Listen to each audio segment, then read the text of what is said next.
I never should have left.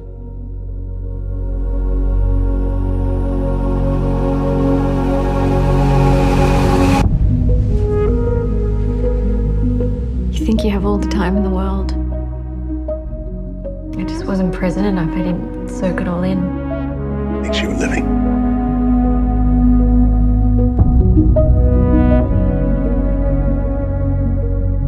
Hey. Hey. You think that's okay, spending the afternoon with my husband? Do you think it's okay telling the cops about Dad? I've let Jesus into my life. Jesus has so... Every time you say Jesus, I'm going to skull beer.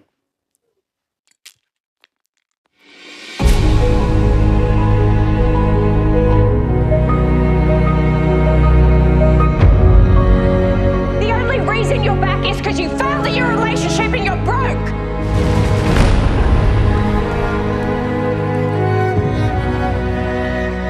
There are animals that when they get scared, they fight harder, they run faster. Some, they just freeze.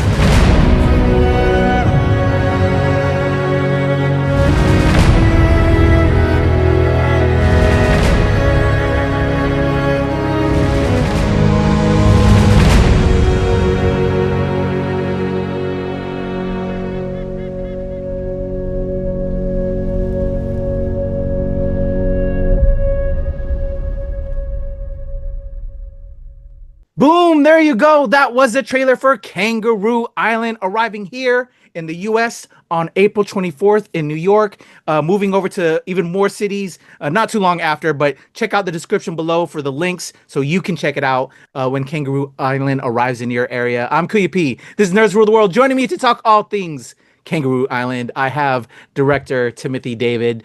Timothy, thank you so much for your time. Thank you, KUYA P. Appreciate it. A pleasure. So, I had a question that I usually come out the gate when I'm talking to a director, but then I had some time to do some homework. I generally kind of like ask, as a fellow creative, when ideas first come to us, like when the apple hits you in the head, you start putting fingers to keyboard or pen to pad. So since I did my research and saw that this was like your first narrative feature, but you had a whole career in advertising and so many other things, I just kept on digging, and then I saw Sally Gifford, who's your writer on this.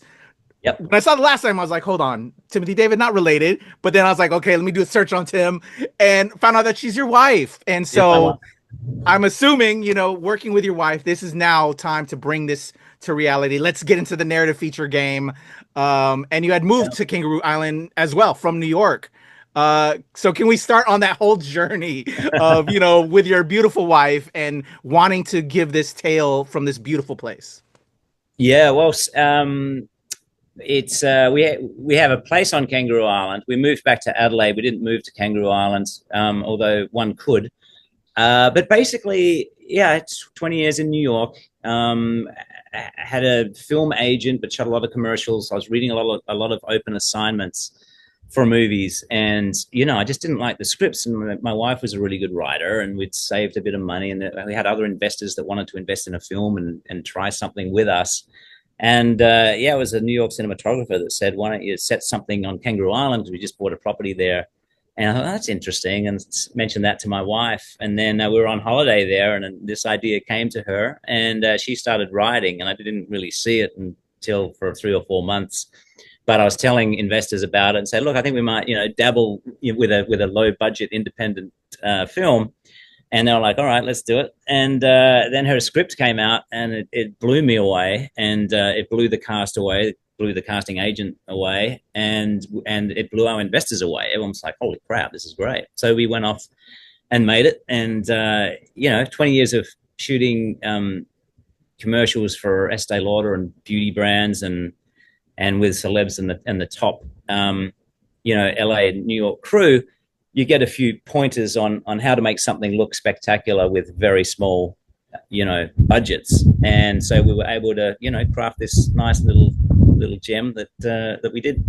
I love that. And congrats. That's beautiful. And that is really informative for, I have a lot of other fellow creative filmmakers, actors that watch what I do. Because when I'm not on a set, I'm doing this. I'm celebrating and talking to my fellow creatives. So, That's all right, great. What was that like then? Okay, beautiful script from the wife. We're gonna make this, but it is a distinct change from obviously you. I'm sure you know from your normal work. You know, Yeah. getting everybody together, getting the cast, all of that. Yeah. What was that like producing a movie and then having the film in this beautiful place, but wanting to just go hit the waves and go for a surf? But we have to make a movie. We got paid to do this. Yeah, Right? that's right. Yeah. I managed to do both every now and again. It was, these things are just a massive learning curve. Features are very different to commercials. You've got way less time. You can't be precious. And you're with each other for a month. At least we were with our film. So you've got to get along, and everyone has to be, driving the same bus to the same location. You don't want, certain elements or people thinking this is something that it's not. And so that's what it was about. It was sort of about, just go for it at one point and just charge. And if there were things that inevitably come up that you've got to, jump over, or people that you have to sort out, you just do that with as much grace and power as you can muster, because otherwise it just doesn't get done and you fall in a heap. But that's the big learning of shooting an independent film for the cost of a 30-second commercial. Definitely. So let's talk about this story, Kangaroo Island, and somewhat relatable. You work in the film industry. We have, this actress who escaped from this beautiful place. Why would she escape? But, reasons, family, but then returns, kind of had no choice to, I don't want to spoil for those that haven't seen it yet. And this love triangle between two sisters. And I had interviewed Joel recently, and I was like, we don't get to see guys kind of be that in this kind of a story, be the minx, if you will. And I was calling him a minx. Yeah. Because he is a minx, But yeah, what was that like from, putting that together and, this amazing cast that you have with Rebecca, Adelaide, and Joel? Yeah, the casting was a great story. Sorry if you can hear that plane. But we went to Rebecca first. She was on a list of, elite Australian actors. We didn't have much money, but we knew we had actor bait with a script that was very fulfilling for a talented artist to portray.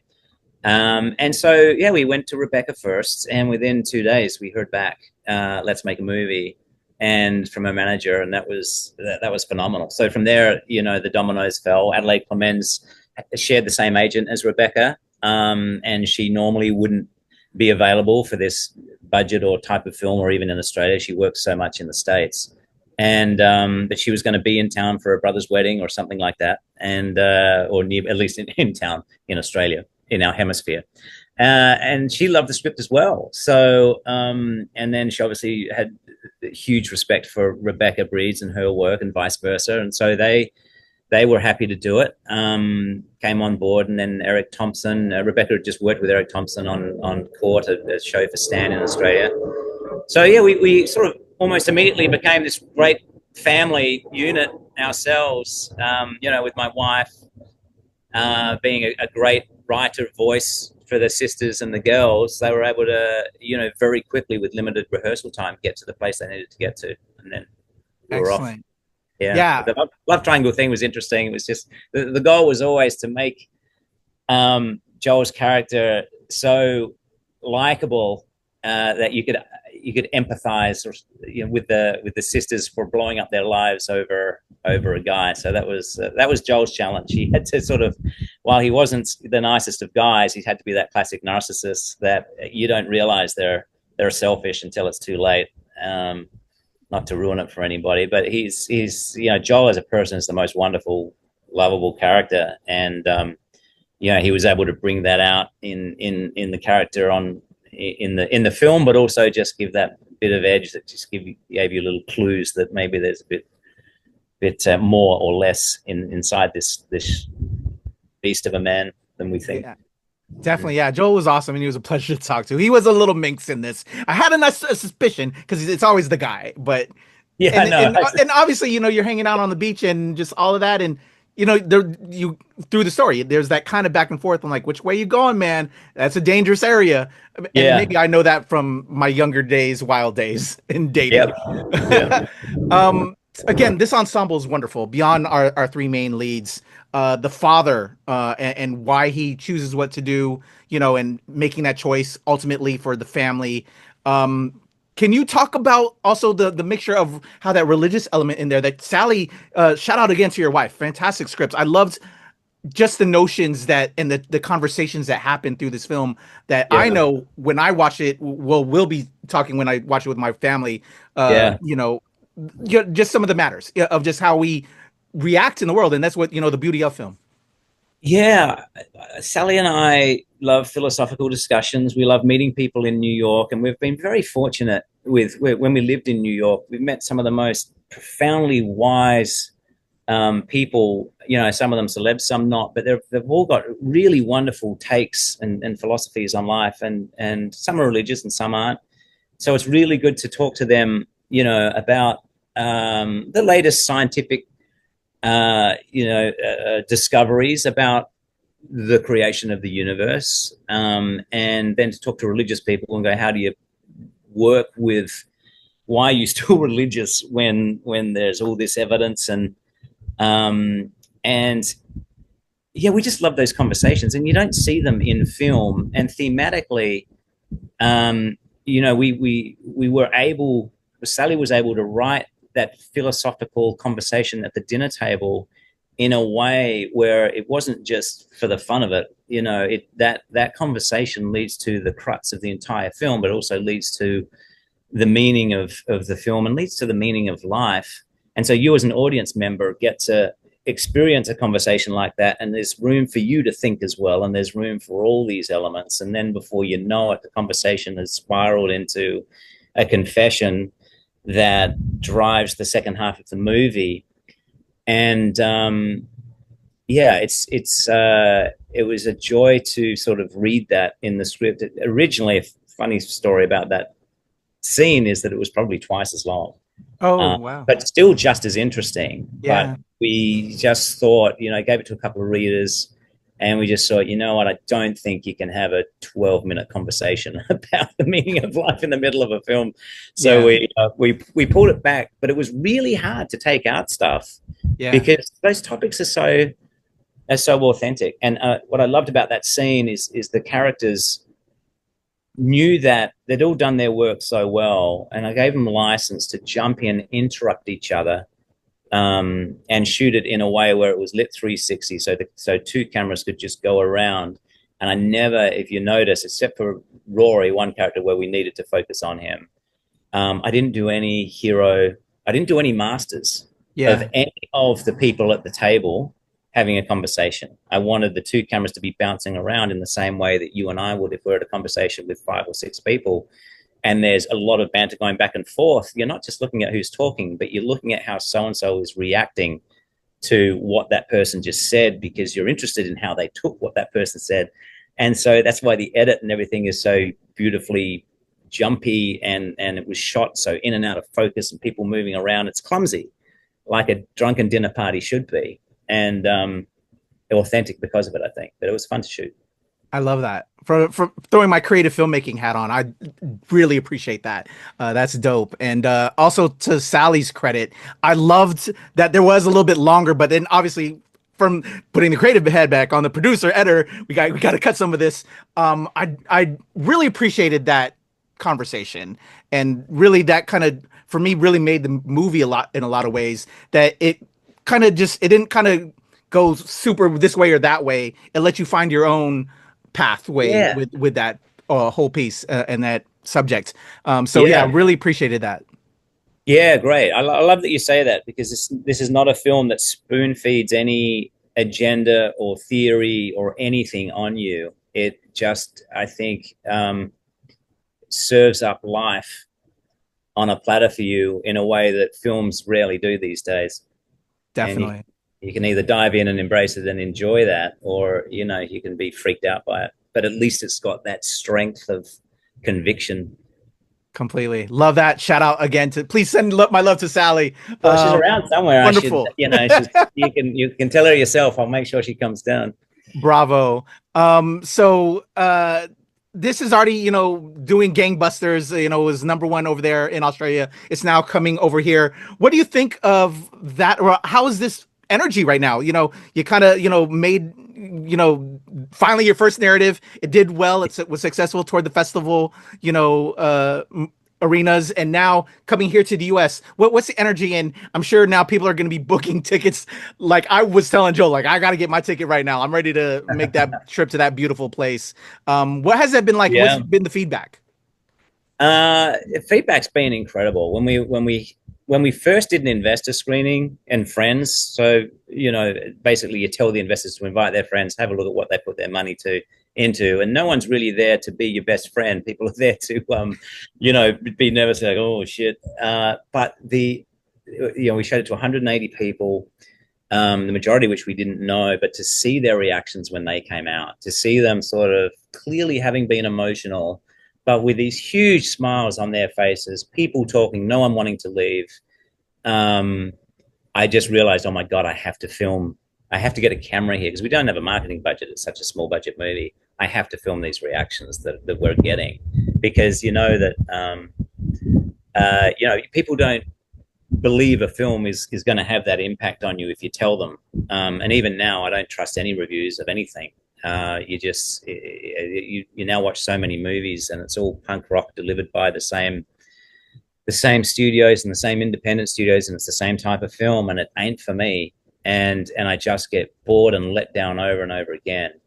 And so when we had more screenings and premieres, we just kept filming it, and it was just great to see these people come out, and it's found its audience. The audience for this film was always a very intelligent audience that wasn't following any trend or looking for any movie that's doing this or doing that. They just want to be entertained and have a classic movie experience like we used to, for decades, until 2017 or whenever, the last great movie I think I saw was Everything Everywhere All at Once, or whatever it's called. I just love that movie. But apart from the odd one like that pops out, it's just so hard to watch a beautiful film that makes you think.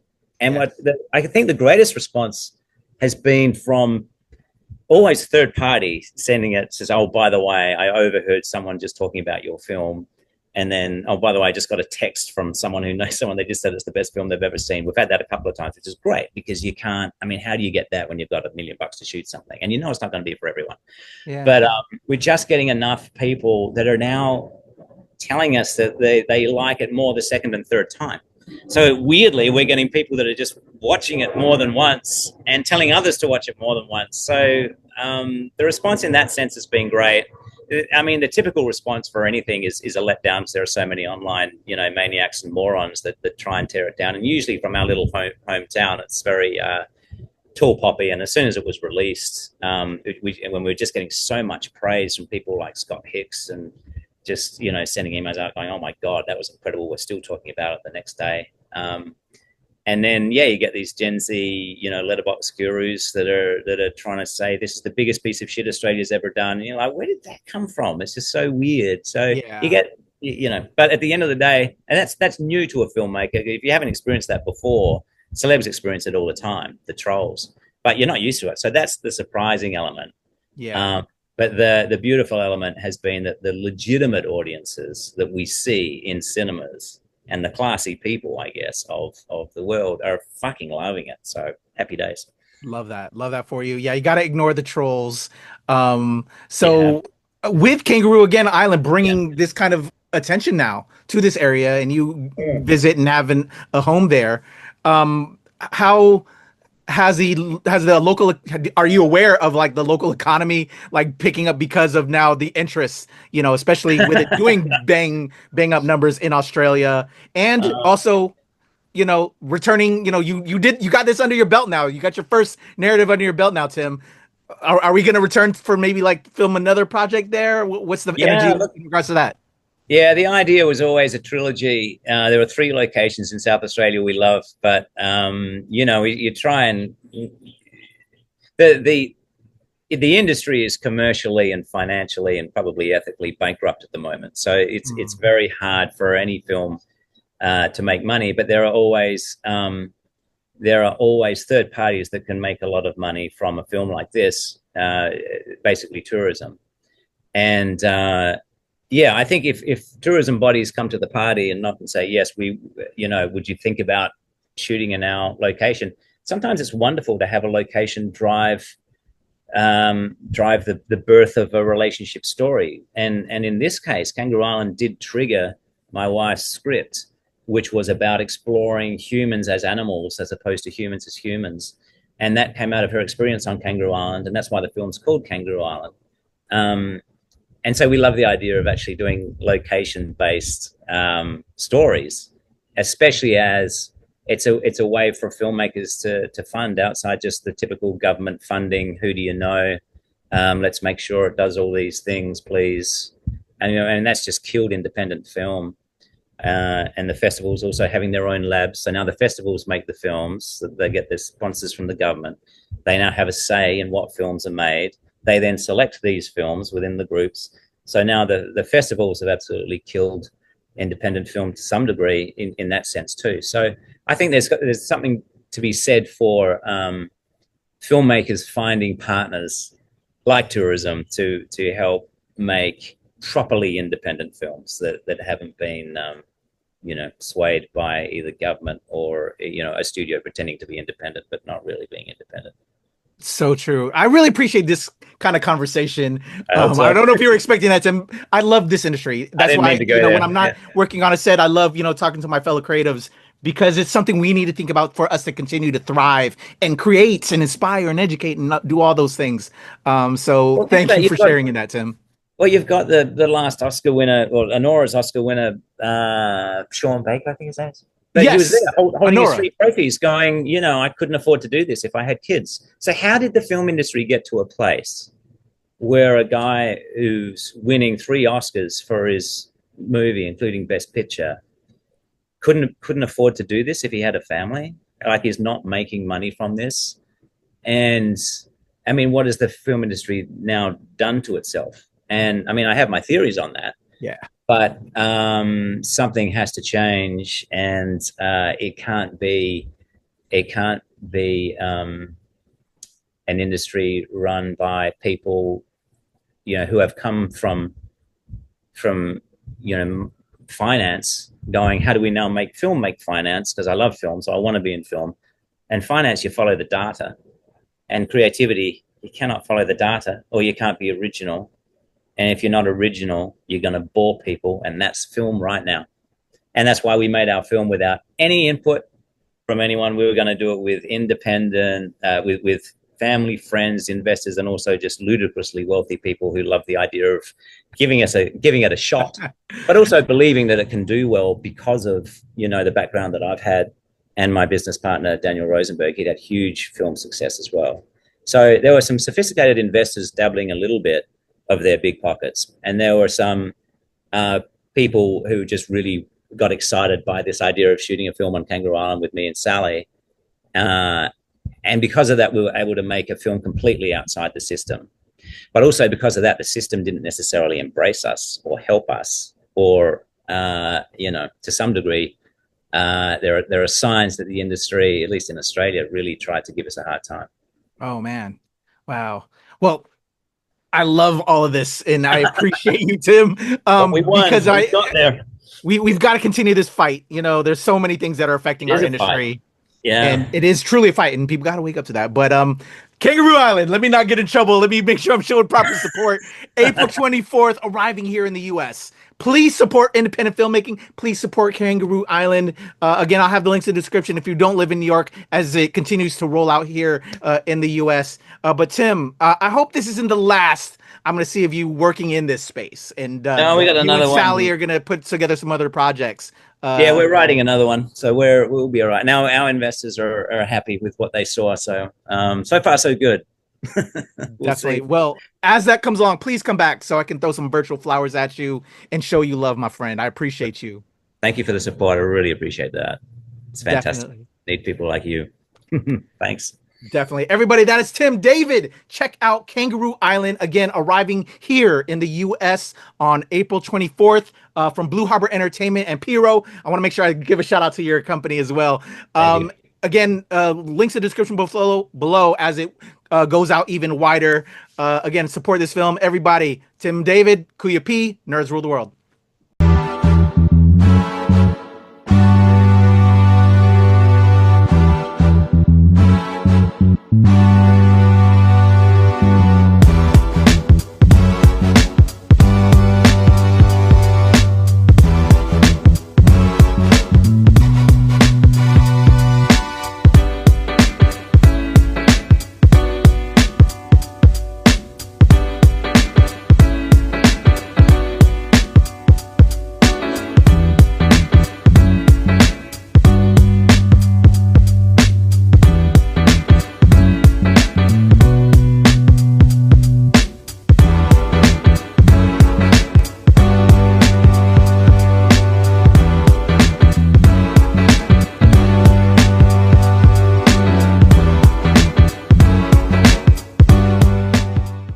Oh, thanks. I've heard about you too, but I didn't know that nerds rule the world. But that's kind of cool. Nerds rule the world. Pleasure chatting with you. Love to all my nerds who rule the world. Yeah. Nerds rule the world. Yes, we do. Thanks. Nerds rule the world. Thank you. I love the nerds ruling the world, so more power to you. Patrick, what up, man? And yes, they do. Nerds rule the world, kid. Yes, sir. Thank you. Awesome. KUYA P, Nerds Rule the World. Hello. Yes, they do. Yes. Oh, Nerds rule the world. I got.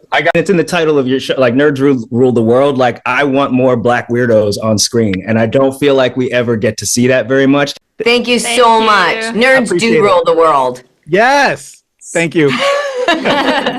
And I love what you do, and I love nerds, and you know, I think we're all nerds at heart. But anyway, Thank you, Nerds Rule. Love it. Hello, Sarah. Hello, Julian. Yes, Rock on. I love it. Thank you so much. It's good to see you. I love Nerds Rule the World. But yeah, there's a heavy nerd component, man. Yeah. And at the end of the day, if you ask me, nerds rule the world. So absolutely. And you're right. Nerds do rule the world. we're just the best. Yes.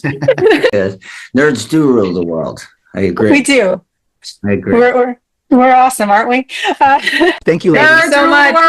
Thank you. Yes. Thank you, guys. Bye. And nerds really do rule the world. Thank you, sir. It's your boy KUYA P. Nerds rule the world. Thank you so much, guys. I appreciate you. Do. They rule the world all right. Yes. Take care, Tony. Thank you, guys. Thank you. Love you, nerds, dude. Get it. Well, I was good until I saw that this is Nerds Rule the World. So are we talking about like everybody you interview is a nerd, right? Oh, it's a legal requirement. It is. It's a legal requirement. Yeah. Or are you, or the second you popped on screen, I was like, wait, are you supposed to be the queen nerd then? I hope so. My handle is Heather is a nerd, so I am a professional at least. Okay. But then you enter that whole question of like, well, if you're calling yourself a nerd, are you really a nerd? A true nerd, would they call them? I don't know. I'm going to start going cross-eyed. Going to psychoanalyze this a little bit. Yeah. Nerds do be ruling the world. Hey, let's go. Swang Hu in the building. All right, there's a cut.